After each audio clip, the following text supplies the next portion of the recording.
नमस्कार दर्शक बंधु आपण मानकु अमूल्य एस्ट्रोलॉजी चैनल को स्वागत। दर्शक बंधु आज आम मैंने यही एपिसोड रे जानिबा आसंता जो आसवाक जाऊँगी नववर्ष 2025 यही नववर्ष 2025 रे सिंह राशि व्यक्ति विशेषकर सेमानंकर फलाफल कौन रहिबो अर्थात सिंह राशि व्यक्ति विशेषकर सेमानंकर शिक्षा सेमानंकर स्वास्थ्य सेमानंकर व्यवसाय सेमानंकर कर्म प्रतिष्ठान कार्यक्षेत्र एवं सेमानंकर पारिवारिक एवं सेमानंकर मानसिक एवं सेमानंकर वैवाहिक जीवन और प्रेम जीवन कौन रहिबो एई संपूर्ण वर्षटी रे आमे ताहाकु आज आमे एई एपिसोड रे जानिबा।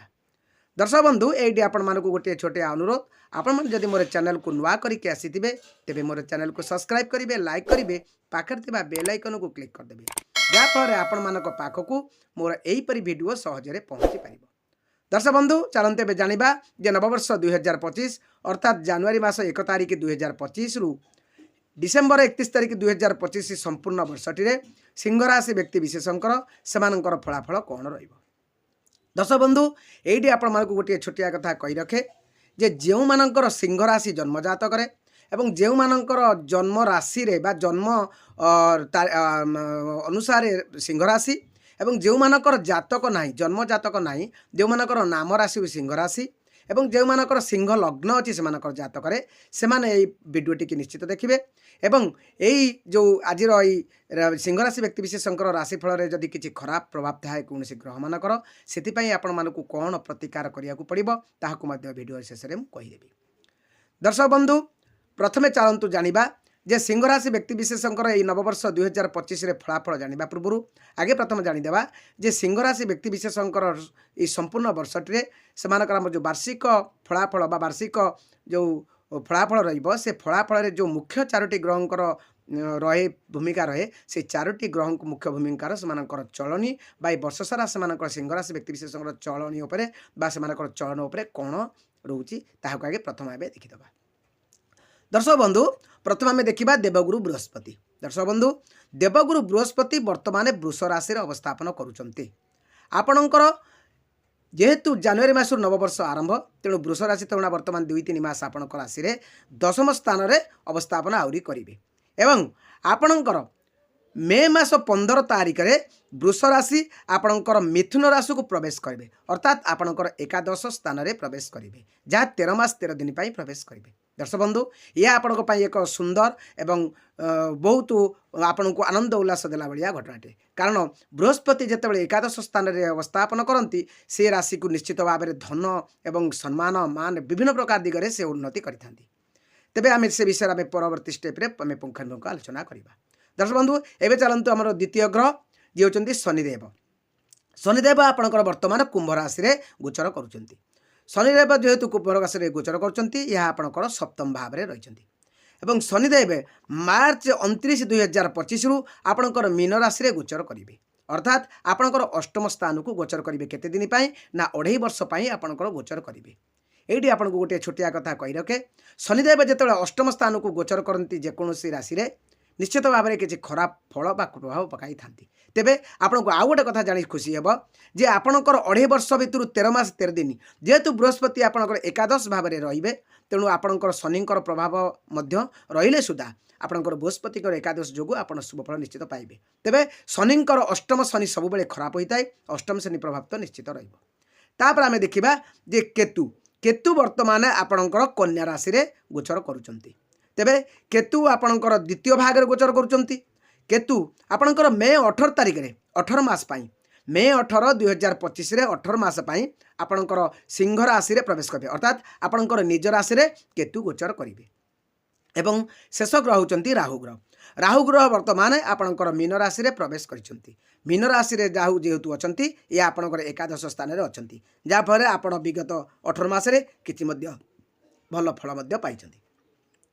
तेबे राहु आपणकर मे 18 2025 रु 18 मास पाई आपणकर कुंभ राशि रे चलन करिवे अर्थात आपणकर दशम भाव बा दशम भाव को आमे कहितांती कोन ना दशम भाव को आमे कहितांती कर्मर भाव तेणु राहु जेहेतु आपणकर कर्म भाव में रहिबे तेणु आपणकर कर्म क्षेत्र निश्चित भाव में भल रहिबो।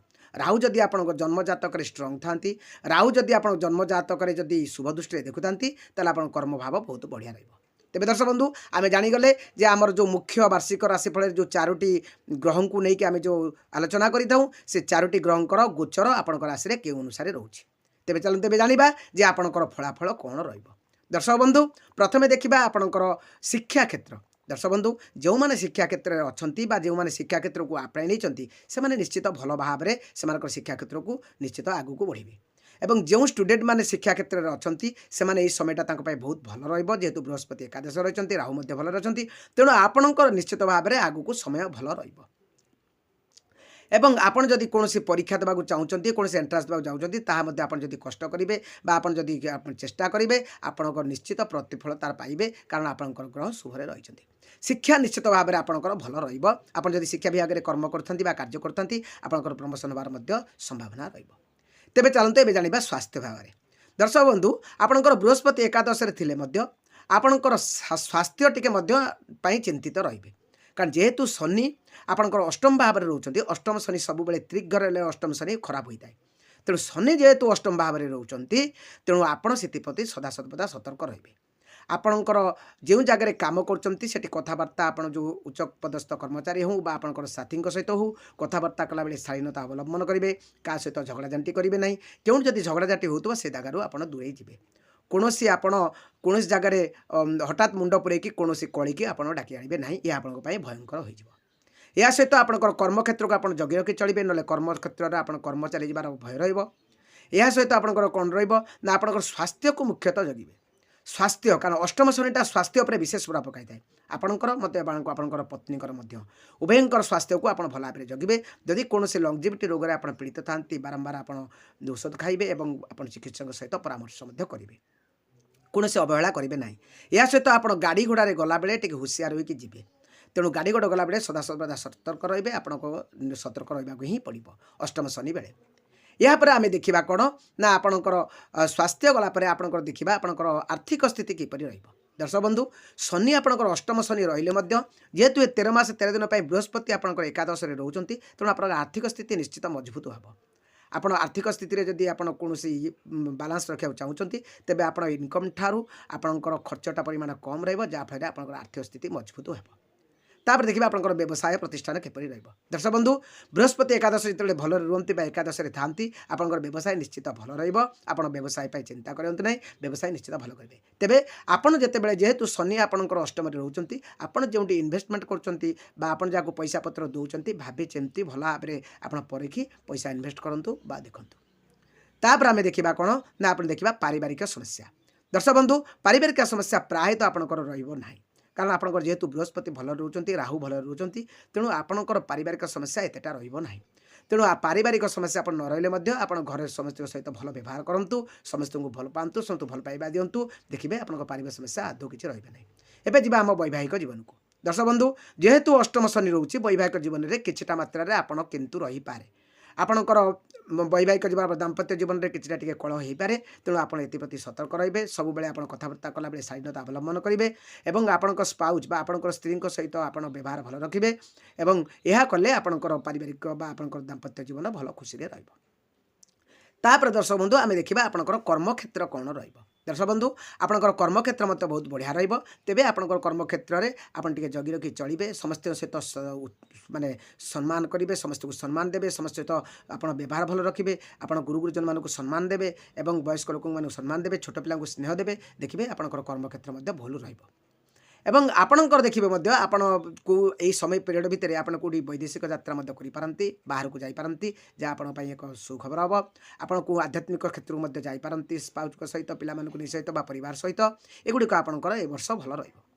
दर्शक बंधु एबे देखिबा आपणकर प्रेम जीवन किपरि रहिबो। दर्शक बंधु आपणकर प्रेम जीवन भल रहिबो तेबे अष्टम शनि जेहेतु रोचंती तेणु आपन टिके बा केतु आपणकर राशि रे जेहेतु स्व राशि रे केतु जेहेतु चयन करेंगे तेणु आपन देखि चाहि टिके आपन निश्चित भाव में कौन करेंगे ना देखि चाहि आपन आगु को बढ़िबे तेणु प्रेम संपर्क में आप फाट सृष्टि हो पारे तेणु से सतर्क रे आपण जो फ्रेंड रही आपण जहाँ भल पाँच आपणकर जो होती स्पाउज रही सहित आप भल व्यवहार करेंगे या कले आपणकर समय भल रहिबो।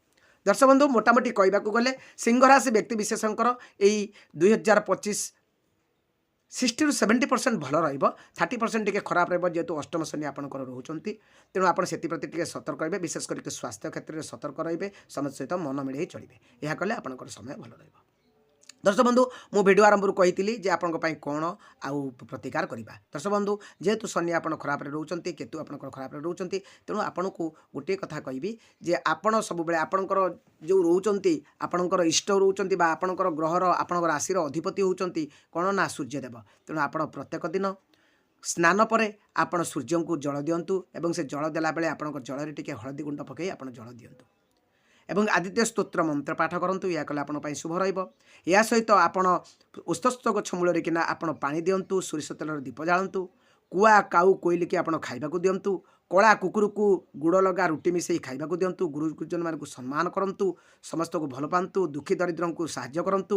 ବିଶେଷ କରିକି ଏହି ଶୀତ ଦିନ ଚାଲିଛି, ଯଦି କୌଣସି ଗରିବ ବ୍ୟକ୍ତିକି ଆପଣ 4-5ଟି କମ୍ବଳ ଯଦି ପ୍ରଦାନ କରିପାରିବେ, କଳା ରଙ୍ଗର କମ୍ବଳ, ତେବେ ଶନିଦେବ ଆପଣଙ୍କ ଉପରେ ସନ୍ତୁଷ୍ଟ ହେବେ ଏବଂ ଆପଣଙ୍କୁ ଭଲ ଫଳାଫଳ ଦେବେ। ଦର୍ଶକ ବନ୍ଧୁ, ଏହା ଥିଲା ଆପଣଙ୍କର ପ୍ରତିକାର। ତେବେ ଆପଣମାନଙ୍କୁ ଫେର ଜଣାଇ ଦେଉଛି ଯେ ଆପଣ ଯଦି ଆପଣଙ୍କର ପୂର୍ଣ୍ଣ ଜାତକର ଫଳାଫଳ ଜାଣିବାକୁ ଚାହୁଁଛନ୍ତି, ତେଣୁ ଆପଣ ମୋ ସହିତ ମଧ୍ୟ ଯୋଗାଯୋଗ କରିପାରିବେ। ଆପଣ ଆପଣଙ୍କର ଜାତକ ପଠାଇ ତାର ଫଳାଫଳ ନେଇପାରିବେ।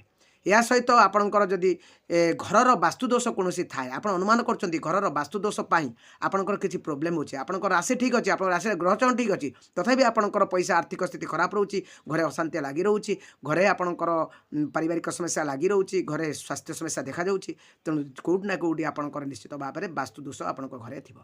ତେଣୁ ଆପଣ ଯଦି ବାସ୍ତୁଦୋଷ ଖଣ୍ଡନ କରିବାକୁ ଚାହୁଁଛନ୍ତି, ତେବେ ମଧ୍ୟ ମୋ ସହିତ ଯୋଗାଯୋଗ କରିପାରନ୍ତି।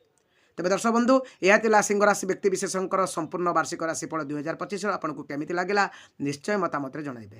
ଆପଣଙ୍କୁ ପୁଣି ଥରେ ଅନେକ ଅନେକ ଶୁଭେଚ୍ଛା। 2025 ଆପଣଙ୍କ ପାଇଁ ମଙ୍ଗଳମୟ ହେଉ। ଜୟ ଜଗନ୍ନାଥ। ନମସ୍କାର।